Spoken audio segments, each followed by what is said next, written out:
This is Charlotte Talks. I'm Mike Collins. Once a month, Mayor Vi Lyles joins us to talk about all things Charlotte, and today she brings along Charlotte City Manager Marcus Jones once again. They were here, both of them were here about a month ago, and Mr. Jones presented his proposed budget to City Council, and last night Council voted on it. This morning, the mayor and the manager talk about what ended up in that budget, what was left out, what it will mean to you and the city going forward, and we'll talk about some other things as well. Welcome back to both of you. Good morning, Mike. Thanks for having us again. Good morning, Mark. Be back. Thank you. If you'd like to join our conversation, you can email us at charlottetalks@wfae.org. Search for WFAE on Facebook. Get to us through Twitter at Charlotte Talks, and you can also watch us on Facebook Live. Last time you were here, as I just said, Marcus Jones, you had just presented your proposed budget to council. They had a month to think it over, to chew it over, to have meetings with citizens. It was a $2.6 billion budget. What, if anything, changed from the last time we spoke about this? Well, there was one adjustment by the council that included $50,000 for a women's group that was related to business, and that was something that was important to the council. We were able to take that from an undesignated fund balance. So for the most part, we have the $2.6 billion budget that was presented. Is that unusual, Mayor Lyles, for the budget to be adopted pretty much exactly the way it was proposed? It may have been unusual if you didn't spend the time from January until now working on it, but we set out with a vision and a goal in January that we were going to try to have a budget that was revenue neutral, that would not increase taxes, and in fact that we would try to make it possible so that more people could live in our city, that we would actually have more jobs for people to be in, and that we would try to get that done. And I think this budget really reflects all of those conversations, and we achieved those two goals. Now, we've got a lot of work left to do. When we think about housing and we think about jobs, we still have to deal with our transportation issues, but that's for next year. That's January of 2020. Right now, I think the manager worked really well with the council. The council was unanimous in support for this budget, and that says a lot. Wow. Yeah, you just said that you worked hard to keep taxes down. Mm-hmm. And the headline about the budget meeting last night in the paper this morning says, tax rate is down, but bills will go up for many under $2.6 billion Charlotte budget. Well, is that a fair headline? I don't think it characterizes the work that we've done, but I think it is a true statement. We went through a revaluation, and we are now reflective of actually some people will pay more and some people will pay less, but that's the revaluation process. And all of us really know that when you wait 8 years, some areas are going to grow immensely and others will perhaps stay the same. So I think the headline would be more fair if it said that our taxes were revenue neutral, that that revaluation is something that we have to do because that's what makes the equity across the community. And you have to do it by law every 7 years, I think. Every 8 years, okay, but the county commission is now thinking that they would set a policy for every 4 years. That will take out these big leaps and the changes that I think this community really was in shock by for this past reval. Taxpayers probably don't take much time to separate what they're paying in property taxes to the city of Charlotte versus property taxes to the county, and the county has said that they are not going to be revenue neutral. They're going to be about 2% above what would have been revenue neutral, so your taxes there from the county will go up. The last time you were here, Marcus, we talked about how the property tax rate of 34.81 cents per $100 in property value is the lowest the city has had in 50 years, and yet you're able to grow the general fund budget by 5% to just under $728 million, and that total budget of $2.6 billion. And I asked then how you increase the budget without substantially raising taxes. So I'll ask it again for those who were not listening to us last time. How were you able to do that? Let's see if he has the same answer this time. Yes, we have it on tape, by the way, so be careful. We will be consistent. So, Mike, there are a couple of things, and I thought about this since the last time we talked. So the property taxes aren't the only revenue that we collect. It's about 54% of the revenue. But then we also have sales tax and we have utility franchise tax. When you combine those are worth about 24% of the revenue that we collect. And they grew by 6%. So when you start to think about it, just in property tax, we're able to get natural growth. So if there is a new building or if there's a new home that's coming on the tax rolls, we get that. We get all of that. Yeah. But we also get the other 46% of the revenue streams that come in. You're one of the first people who have told me that. Years ago, when we were growing by leaps, before the recession, when we were growing by leaps and bounds, the county manager used to come on this program, and he would always tell me that the reason taxes have to go up in the face of growth, even though you're bringing in more money, is that there's a lag time between when that growth begins to pay into the general fund and when you have to put out money to provide infrastructure for that growth. You're not saying that. Who's telling me the truth? Well, we're not saying something totally different, okay? What I will tell you is that because of this growth, some other revenue sources like sales tax have grown faster, and Okay. that helps. Okay. Some of the key proposals, including increasing the minimum wage of full-time employees from $15 to $16 an hour by the end of the year, made it through unscathed. The proposed budget provides a 3% merit pool for salaried employees and a 1.5% market adjustment and a 1.5% merit pool for hourly employees. All of that made it through, right? Yes. The final budget. What will that mean for the employees, for the city, for taxpayers? You know, I think that it's one of the efforts that we are taking under economic opportunity. When you think about our 8,000 employees, a lot of them are out in the field doing work. And so we have to compete in a way that keeps our construction projects going, that many of the services, water and sewer and stormwater, employees are out there every day, 24 hours. Now, I also think that if we're going to participate in the economic opportunity efforts in the city, we have to include ourselves. I believe it's important that our employees have a living wage as much as we can create the health care benefits that they need and the hourly wage so that they can continue to live in our city. I've always said if you work in our city, you ought to be able to live in our city. That requires that kind of increase.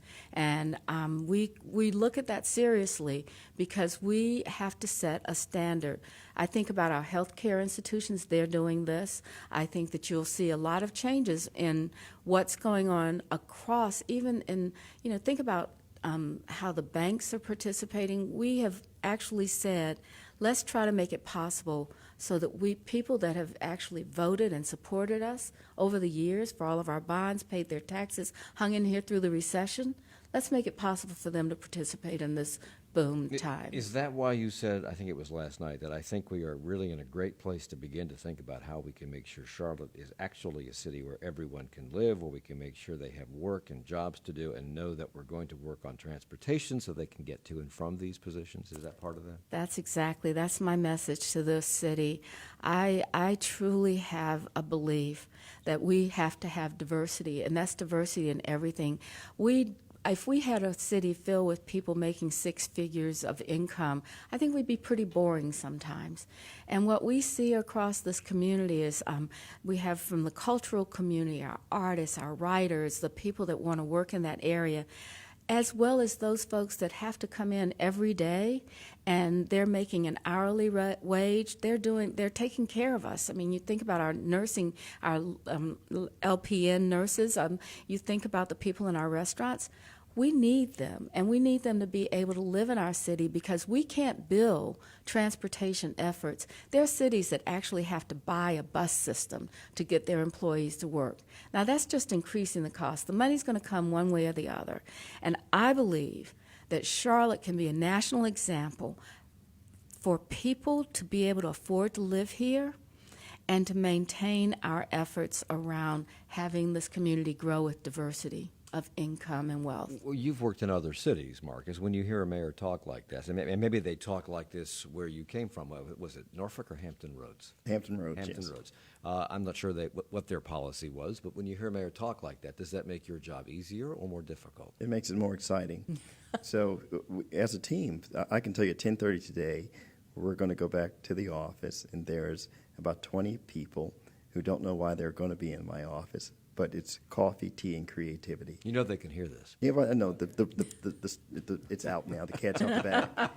No surprises in government. And so we love it when leadership challenges us to take on some of the heavy issues that are plaguing cities across the country. So we're excited about it. Okay. Marcus Jones is here. He's the city manager, and Charlotte Mayor Vi Lyles is also with us. We're going to come back and talk more about the budget that just passed last night, about some controversy over a noise ordinance that seems to be on the plate of City Council, and also about affordable housing.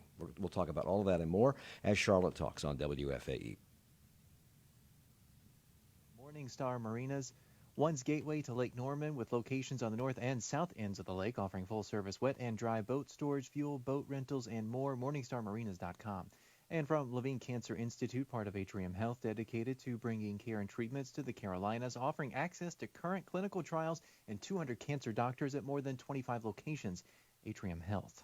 We'll get right back to our conversation with Mayor Vi Lyles in just a few moments. Conversations like this one are part of what makes WFAE and Charlotte Talks a valuable community resource. When you make a financial contribution to WFAE, you're helping to make this resource available for everyone in the Charlotte region. So please consider a donation to WFAE during our end of fiscal year campaign to keep us strong for the next fiscal year.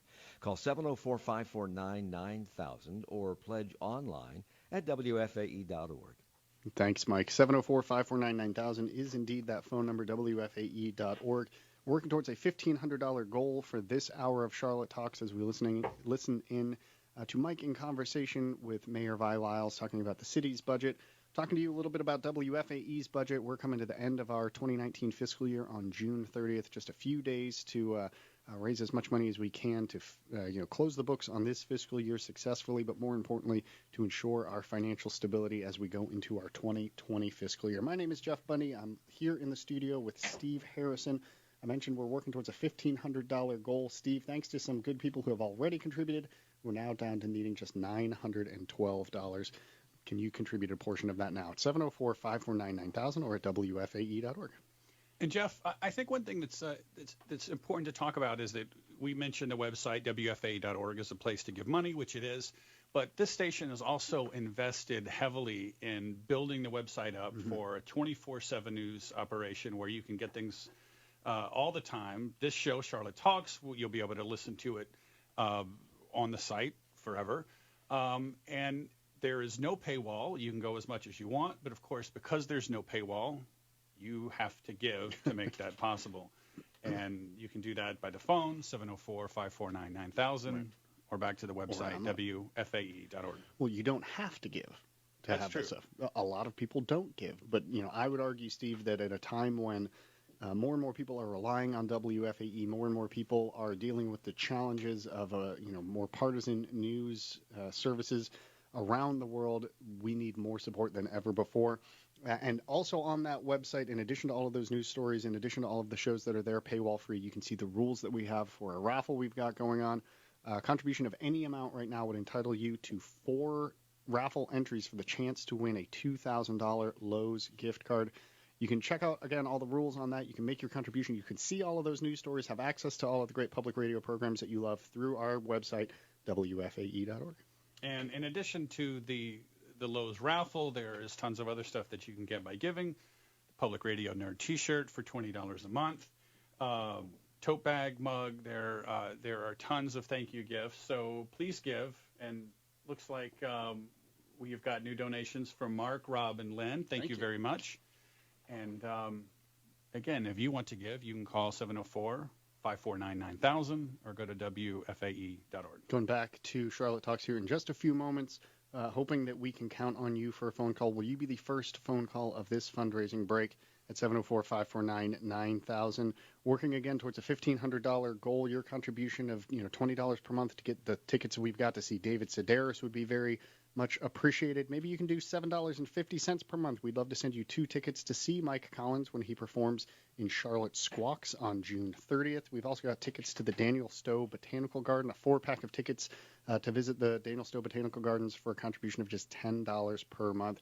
Literally a thank you gift available at any level that you can contribute, whether it's $1, $1 a day, $1 a month. We've got some type of small token of appreciation that we can send your way. But we do need to hear from you soon. It's a shame that we haven't heard the phones ring yet during this fundraising break. Very important conversation today, conversation that you can't hear anywhere else. Think about that for a moment. Where else can you hear the mayor of this city sitting down for a 60-minute conversation and opportunity for you to send in questions for Mike to ask the mayor? All made possible through moments like this when we ask listeners like you to call in and contribute what you can. George in Charlotte just made a contribution, showed up on the board, taking our balance down to $852. It's Charlotte Talks on Listener Funded, 90.7 WFAE and 90.3 WFHE. I'm Mike Collins with Mayor Vi Lyles and with Marcus Jones, who is the city manager for the city of Charlotte. Last night, City Council passed a $2.6 billion proposed budget unanimously with no major changes whatsoever. Only, I think you mentioned a $50,000 shift in funds. One thing that the budget calls for is committing $1.7 million to support economic development initiatives designed to improve upward mobility, which is something the city is struggling with at the moment. What kind of of initiatives are you envisioning with that money, and how much, $1.7 million? What kind of initiatives are you envisioning? Well, Mike, I think to start off with, it's creating this Office of Equity, Mobility, and Immigrant Integration. And we have Federico Rios, who's heading that office. And if you start to think about the study that came out a few years ago, and the concept was, how can we have this concept of upward mobility in everything that we do? So the funding includes opportunities for not only our neighborhoods, but also for businesses, for community leaders who can come in and help us problem solve to find out how we can make sure that we are actually moving people up in terms of income and opportunity. You also mentioned, Mayor, before we started this conversation on the air, that you see this budget as being something that's more inclusive to community efforts all around. How so? You know, I have to say, when Chief Putney is out working all the evenings and nights in neighborhoods, and when he's out there and he's expressing the opportunities that we have to reduce violence, to make our neighborhoods more safe, he needs to have the ability to get people to work with him. And one of the things this budget includes are small grants of $500 so that neighborhoods can get organized around some of the areas that we see as focus. And this year, I have to say, our focus is going to make sure that we try to get neighborhoods that are safe. And so this is another part of what we're doing. And you remember we had the immigrant review of what we could do to increase efforts by our immigrant communities. Last night, Taiwo, our planning director, presented an update of our comprehensive plan, and one of the questions was asked by Councilmember Mayfield, and she said, look at the demographics. Are we getting to those communities that wouldn't ordinarily comment on something like a comprehensive land use plan? And we aren't. So let's take some of this money and figure out how do we get more of our residents to participate in what the long-term vision of the city is. So I think we'll be focusing on safer neighborhoods, and we'll be focusing on a comprehensive land use plan that builds our city for the future for the next 20 to 30 years. There's funding in this budget on top of that funding that we talked about is on top of $150,000 to fund economic development on the west side, West End is what it's being called now. Yeah. If those incentives work, won't that lead to improvements in that area, which will lead to the reduction of affordable housing availability in that area? You have just stated the dilemma that we have. If we think about investments in our infrastructure and our transportation, how do we keep people in their homes? And that is the real question. And we're working to think through that. How do we make sure that there are opportunities for people that live there now? Washington Heights, for example, is one of those areas. We've had Washington Heights, I don't know, I used to come to Charlotte as a young girl, and that was the center of the downtown for the black community, right there at Oaklawn and Beatties Ford Road, and the Washington Heights community. There was a barbershop, there was a pharmacy. So how do we do that? I think we have to start with the idea of protecting the land.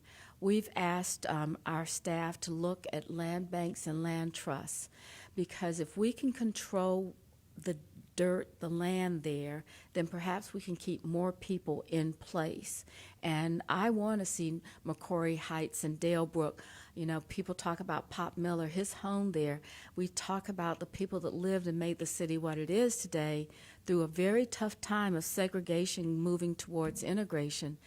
We need to figure it out. I don't think any city's doing it yet. Nobody has figured this out.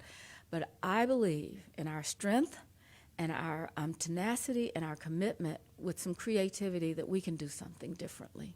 So I'm looking at land trusts, land banks, so that we can designate that this dirt is always going to be affordable.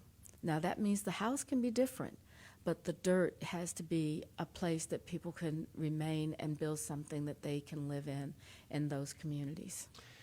I was going to save affordable housing for later, but let's talk about it now.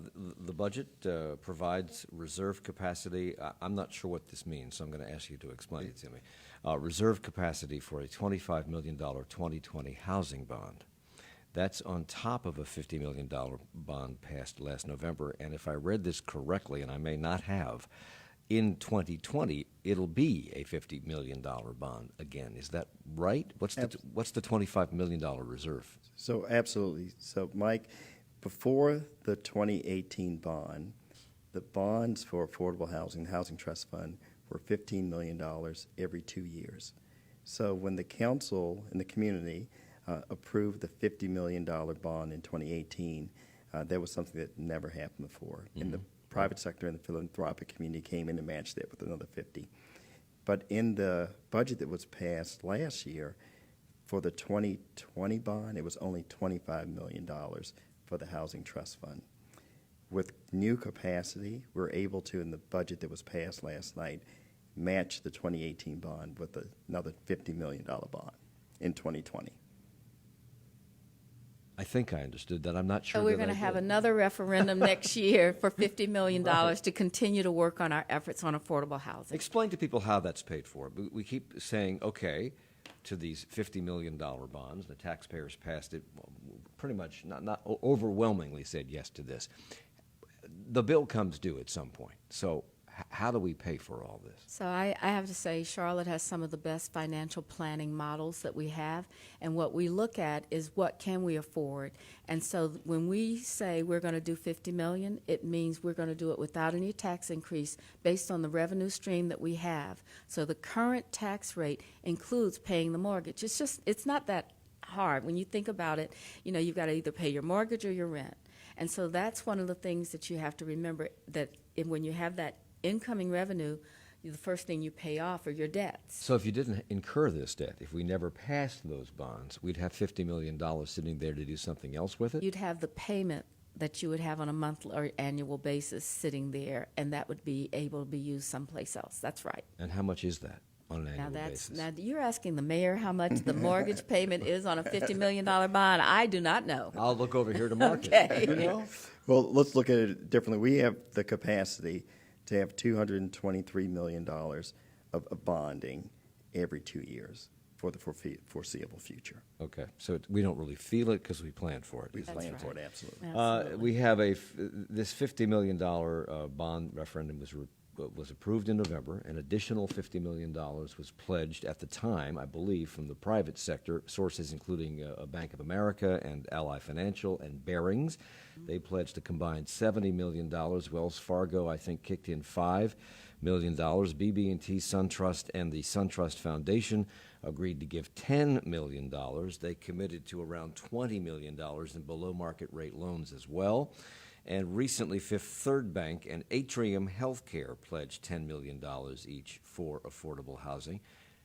Add all that up. How much is all that money? $44 million. I know that number, and $6 million to go before we have $50 million in cash, and that doesn't include the commitments that they made to donate land, and it doesn't include the commitments that they made for low-interest mortgage loans that we can include. We've got approximately 14 development proposals in the hopper right now, and we think that with the public and private partnership, which I think I read a letter to the editor in the paper today, and it basically said there's a lot of things that Charlotte can be known for, but this writer said we ought to be known for how we work together as all of our philanthropic, academic, government, and private sector. So the bottom line is that we think that we will be able to extend the number of units that we can develop almost double with the work that the community has helped support, the private sector has helped support. Prior to that vote in November, you also asked for $50 million in bonds from the voters. You asked for $50 million from the business community, and you also asked the faith community for $50 million. Well, I think Has that that what I happened? wanted to ask the faith community for was their participation at a level, whether it was through volunteerism, whether it was through support. But we have some very exciting work going on. Several of our faith communities have stepped up to partner with our development community, and they're working on this. We have some proposals that are included in that 14 that are directly related to the ability of faith communities. Mayfield Memorial, thank you, Reverend Weary. Little Rock, thank you, Reverend Walker. And Covenant, they're out there. They're working on this just as hard as we are. And I think the other thing we need to remember is our faith community often supports people in ways that we can't put a dollar value on. Charlotte Family Housing has teams based out of faith communities of 5 people that support people through transitional housing to rehousing in the private sector. And that can often take 2 years. Imagine a 2-year commitment for 5 people, for a family, so that they can be successful. That, to me, is worth way more than $50 million. So you're talking also about these low-interest loans. Some of the banks have pledged to make these available. Who makes the decision on who gets those loans? What are the parameters? You know, in Charlotte, it has to be a collaborative. It has to be a group of people. We have actually begun to work with an organization whose abbreviation name is LIS. They're a national organization across the country. They've got over 30 sites that they do underwriting for these types of loans. And what they look to do is maximize the impact of what we can do.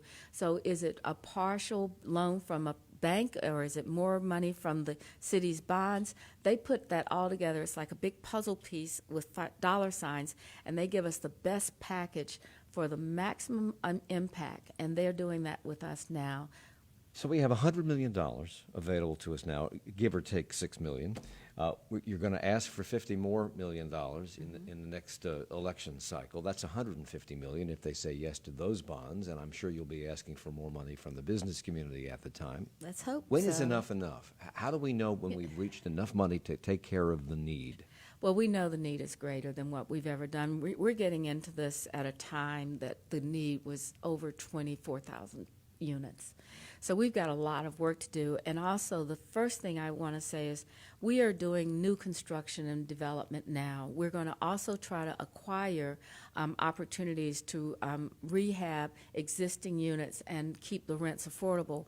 But at some point, Mike, and the community understands this, we have to figure out a way to keep people from being in a situation where we need to create another affordable unit. And how do we do that? It's by developing jobs in this community that people can make a living wage so that they can either rent or buy. We are beginning apprenticeship programs right now to talk to people about how you can get training in financial coding, in construction, in fiber optic cabling. These are small programs that we're starting and we're testing out, but I hope at one point we'll get to the scale where people can afford their own rents and they can afford to buy a home. But that comes with a good job, and that's why jobs are just as important as what we're doing to build new and construction. And politicians always talk about jobs, but there are people who may be wondering why a city, a county, any municipality, any government is involved in affordable housing. Why isn't that a free market situation? Why is the city of Charlotte? Why do you care? It has never been a free market situation. You know, if you go back and look at why the federal government began to work around housing, it was because people were living in practically units that were falling down with outhouses. I grew up in South Carolina, and I want to say when I was a kid, there were still people that didn't have indoor plumbing in South Carolina. Senator Hollings, all of those folks worked to get that done. Why do we care? One, it's a it's an issue of compassion and mankind. And if we really believe in a democracy where everybody can be a part of the city, isn't that what we have to provide, that ability for them to have the foundation that allows them to be good citizens? This is where we've got to get children educated in a way that they can sustain a lifestyle, no matter what they choose, they ought to be able to sustain a lifestyle.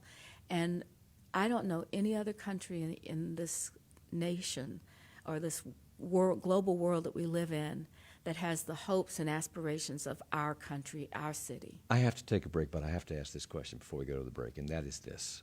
Is this an experiment? Are we copying things being done elsewhere, or are we kind of making this up ourselves and seeing what works and what doesn't work? And when will we know if what we're doing? We're using every bit of expertise we can get around this country, and we're looking at them, but then we're also putting a stamp of what Charlotte does around it. So a lot of people are doing affordable housing, but I don't know that anyone has done it with the success that we have with the private sector and government. Okay, more to talk about with Mayor Vi Lyles and with Marcus Jones, the city manager, when we come back. It's Charlotte Talks on WFAE. And Taylor Richardson Conger featuring new dress casual sneakers, lightweight cotton shirts and shorts, and gift certificates for Father's Day located in Phillips Place. Details at trcstyle.com. And from Northeastern University, where the goal is for students and faculty to use experience to amplify learning and innovation throughout its global university system in Charlotte and around the world, northeastern.edu/experience. We'll continue our conversation with Charlotte Mayor Vi Lyles and City Manager Marcus Jones in just a few moments here on WFAE. Listener support is WFAE's largest source of funding. When you give to WFAE, you're helping to keep programs like Charlotte Talks on the air, and you ensure that conversations like the one we're having today continue in the future. Please consider a gift during our end of fiscal year campaign. The number is 704-549-9000, or you can give online at WFAE.org. Thanks, Mike. We hope that you will make that contribution right now, working towards a goal for this hour of Charlotte Talks of $1,500, down to now needing just $522 to reach that goal. That's one person calling in and contributing, I think maybe $45 per month to WFAE at 704-549-9000, or contributing online at WFAE.org. My name is Jeff Bundy. I'm here in the studio with Steve Harrison. We're going back to Mike's conversation with Charlotte Mayor Vi Lyles and City Manager Marcus Jones in just a few moments. They're discussing the city budget that was passed yesterday. We're discussing WFAE's budget, which is we're going to be finishing our 2019 fiscal year on June 30th. We start a new fiscal year, start a new budget on July 1st. We're hoping to come to the end of this fiscal year with the resources we need to start the next fiscal year on sound financial footing. That's where you come in. We're hoping that you can call in and give a portion of your budget at 704-549-9000, or again at WFAE.org. Just $522 to go towards this hour's goal. And your donation helps pay for our news coverage. There have been a tremendous amount of big stories this year. In 3 months, there is the 9th District General Election, which has been a very important story and a very expensive story, because, of course, before that was the primary, and before that was a extended investigation, which WFAE covered. So those are the kind of things that your donation helps us do. You can call 704-549-9000 or go to WFAE.org. We'd like to thank Pam from Fort Mill and Stacy from Charlotte. They both gave, and Stacy won 2 tickets to see Charlotte Squawks. That's right. Stacy got those tickets to see Charlotte Squawks. She made a $15 per month. I'm sorry, $7.50 per month contribution to WFAE. If you can make that contribution level as well, we'd be happy to send you tickets to see Charlotte Squawks, to see Mike Collins in performance for the June 20th show of Charlotte Squawks.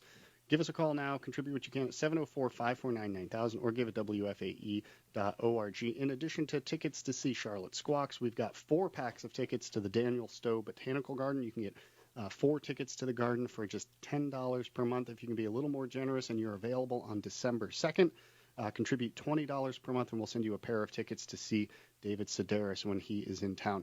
Going back to Charlotte Talks in 33 seconds. Is that enough time for your phone call to ring out loud and clear at 704-549-9000, or can you make your contribution again at WFAE.org? Just $522 separates us from success for this hour of WFAE's fiscal year fundraising campaign. Call in and give what you can. Help us reach this hourly goal and ensure that you get your name into the running for the $2,000 Lowe's gift card raffle we've got going on. 4 raffle entries up for grabs today and today only. It's Charlotte Talks on WFAE and WFHE. I'm Mike Collins. Charlotte Mayor Vi Lyles is with us. So is Marcus Jones. He is the city manager. We've been talking a lot about the budget, which passed City Council last night unanimously. We just finished talking about affordable housing, but we're not really finished talking about that because you said something a second ago that we are building, using this money that we voted, we are building homes. The city doesn't build homes. So who is we? We are, is the process that we go through with our partnerships. So we have actually, 30 years ago, we had the Charlotte-Mecklenburg Housing Partnership, and they were created specifically to build and construct affordable housing. Now we have in this community over 6 or 7 affordable housing developers, and we're working with all of them. They're the folks that develop the plans, put together the financial, get the land that they're going to work with, and apply for the funding that goes through our process with LIST, the city council first, LIST second, and then hopefully a groundbreaking and then a ribbon cutting at some point. So it's all of us working together to make housing construction possible. I do want to say, though, that we have got to work more closely with our existing Charlotte apartment real estate folks. We've got to figure out ways. I don't know if you know this, but when you go in for to rent an apartment, there's a $25 fee for the credit check, which all of us, if we're doing a mortgage or something rent, it's okay. But that $25 could mean that someone doesn't get their medicine that month for others. You know, when they are looking for an apartment and they have to go and travel all around, that's one of the reasons I think that you'll hear a lot of discussion, especially from Julie Eisel, who talks a lot about how do we improve our bus system so people don't have to travel so far, so long. I mean, we have just got to get a place that everything works together. And that's why I said, Mike, when we've started, we've got housing, I think, in a place that we can grow and make the city better. I think that the jobs we have to continue, but our transportation system is something we've got to work on, and our land use is important to that. So I'm not saying we've succeeded. What I'm saying is we're making great progress, and we have things that we have left to do. And if we do those efforts around jobs and we take the effort around our transportation system, I know that we can be a model across the country. How involved is the development community in this? You now have $100 million, which is not a lot. That's nothing to sniff at or turn your nose up at. You have $100 million, but the city has no means to really force developers to build affordable housing. Is this a way to make them do it because you got money? You wave the money at them and they say, okay, I'll build it. Well, I believe that the collaboration helps, because when we started talking about building units, it was always this thing called a gap. Mm-hmm. But now that we have different pots of money that can help close the gap, it is bringing more people to the table. As the mayor said, there are 14 decisions to be made over the course of the next 6 weeks about what we can do in terms of having more units. I also think that we've gotten a lot of expertise. We've had people from every part of our development community come in and say, this is a good idea. They've also told us when it's a bad idea. They've actually lent a lot of expertise. They are the folks that are helping with the underwriting of these projects, and how do we decide which money goes where. So I think that the private sector's engagement has been consistent. They also have been the folks that stepped up and said, we will do this because of the economic mobility that we need to create. Okay. Last week, Charlotte, on a completely different topic, Charlotte City Council discussed proposed changes to the city's Noise Ordinance, which would create buffers and limits around schools and houses of worship and healthcare facilities. Why did this topic come up now? Oh my gosh, I can tell you, this isn't just coming up now. I think it's the first time that we've had some time to pay attention to it. If people probably don't remember, but I can remember Ed's Tavern on is it Park Road? Is that Park Road? Yes. But there's a Dilworth community, and I don't mean to call it out because I think there are lots of Ed's taverns all over. But as we're beginning to see the density of our neighborhoods increase and more housing coming into the inner city, and we also want to create a restaurant and an entertainment venue, sometimes those things don't quite work well together. So that was one of the examples that we had of people in inner city neighborhoods creating that density and noise. Some people call it music, and some people call it noise. Right. Another, it's noise if it's 2 o'clock in the morning and you're trying to sleep. Yeah. That's kind of the way that I think a lot of people look at that. But I think that also, as we've begun to build more of an entertainment center, garbage trucks have to pick up the garbage sometimes, and sometimes they tend to do it at 4 a.m. in the morning. Mm-hmm. And, those safety things that OSHA requires, like beep, beep, beep, beep, beep. I'm sorry, I shouldn't have said that. No, that's very good. But that's exactly what they do. I hear it all day at home. Okay, so those are things that we have to begin to deal with. So the noise ordinance started actually as an issue as we built the condominiums downtown where the restaurant was on the street level. We all wanted that activation, and now we have it. And sometimes it creates a conflict between what do you think is noise and what do you think is an ambience that we need in this community. So some would say that this is also in part in response to the noise created by anti-abortion rights activists, protesters who frequent the clinic on Latrobe Drive. We've done a whole program on this. It's been going on for years. Republican council member Ed Driggs calls the situation intrusive and one that causes stress, but he said at last week's council meeting the city was being less than completely transparent about these proposed changes. There's kind of a false pretense here. This came out of concerns about Latrobe. The whole our attempts in the past to deal with Latrobe ran into obstacles, and what we see here is pretty apparently just an effort to circumvent those obstacles. So is he saying that the real purpose here is to impede anti-abortion right protesters? Well, I know that he's going to be on your program on the 24th, and he's going to be able to speak for himself. I think that what I would say is that in every community there's some tension, and I have to say the idea about how we are addressing in this country issues of women's rights and women's ability to control their own health, I think that's an issue that I can't really, as mayor, make a difference in. And I think that what we're trying to do is build a city that we want everyone to have the opportunity to live in and make their choices. And I think it's more. I think it's just as I said, I think it's how do we create the ambience that we want in our community, as well as retaining some of that kind of, what Charlotte would like to be known for as a great place to raise your family. You obviously got the latest edition of Radio Guide, because you're correct. Ed Driggs will be on this program the morning of the council vote. They'll vote in the evening on this noise ordinance on June 24th. He will be here with Julie Eiselt, who's the mayor pro tem, to talk about that. But this ordinance, were it to pass, would impact the entire city, not just what's happening on Latrobe Drive.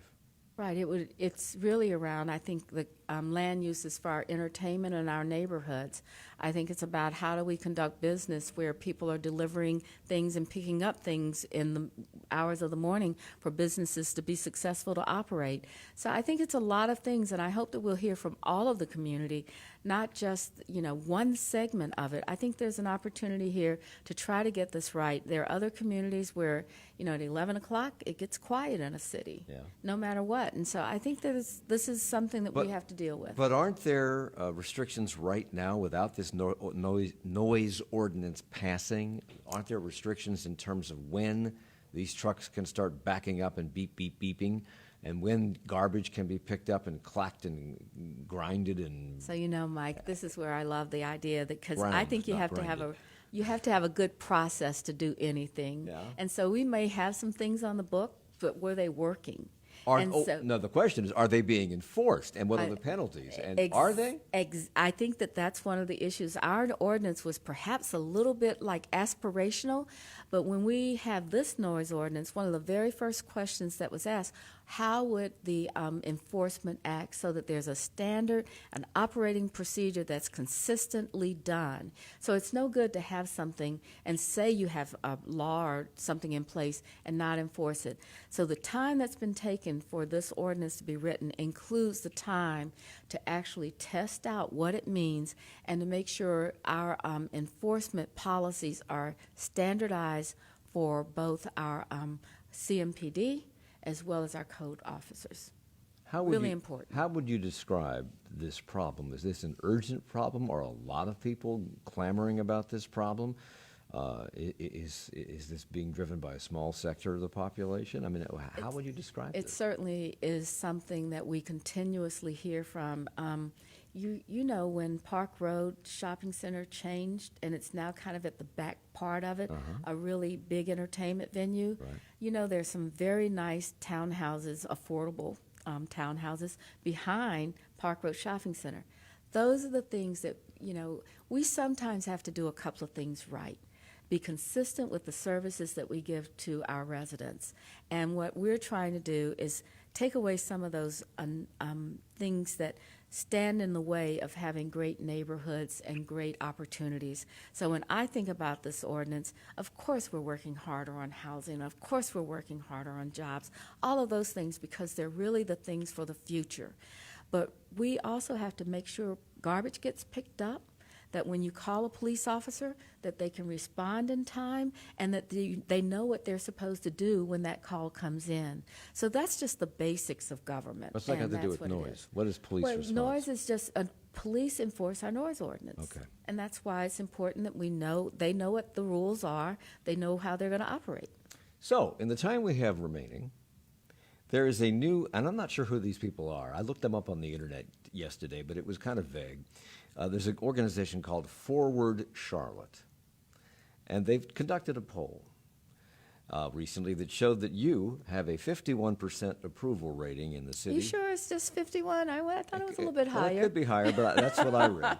While Charlotte City Council's approval rating stands at 29%. The poll has a 5.4% margin of error, which means it's pretty good for you in any case, and not so good for council. It appears that was based on massive disapproval for the suggestion on the part of some council members to vote themselves a pay raise. 77% of voters disapproved of that. 68% disapproved of cutting funding for police training to fund those races.